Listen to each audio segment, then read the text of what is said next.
Power x plus 1 equal to cubic root over 3 into power x plus 2x minus 1।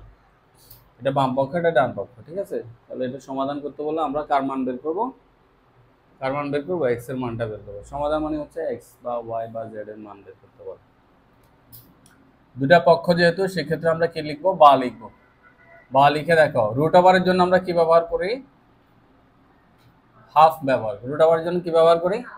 Half ব্যবহার করি। অঙ্কগুলোতে আমরা করাইছি বিগত। কিউবিক রুট ওভারের জন্য কি ব্যবহার করি?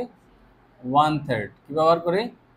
1/3 2x plus 1 2x minus 1 2x minus, এই জায়গাটা বুঝছি কিনা?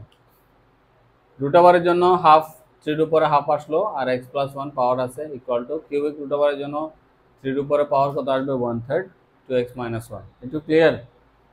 ক্লিয়ার একটু? তারপর লাইনটা দেখো, 3 জায়গায় 3 থাকবে। দেখো আমরা এখানে একটা কাজ করব। দেখো 2টা হচ্ছে নিচের সংখ্যা আর 1টা কিছু উপরের সংখ্যা না, 1 এর সাথে অংশটা গুণ হবে, তার মানে হচ্ছে x প্লাস 1 ডিভাইডেড বাই কত?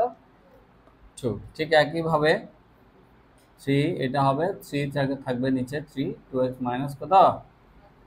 2x minus 1। দেখো বেজ একই কিনা দেখো তো, 3 3 বেজ একই না?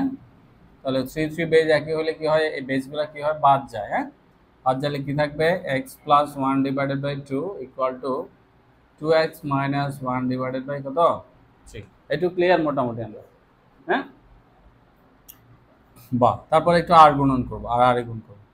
2 দিয়ে 2x গুণ করলে কত হবে? 4x মাইনাস 2 একে 2 2 ইকুয়াল টু 3 দিয়ে x গুণ করলে কি হবে? 3x প্লাসে পয়েন্ট প্লাসে প্লাসে প্লাস 3 একে 3। একটু ক্লিয়ার তো?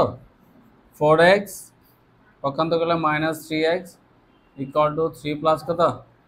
2, বা 3x 4x থেকে 3x গেলে কত থাকে? x equal to 5। সুতরাং x ইকুয়াল টু 5।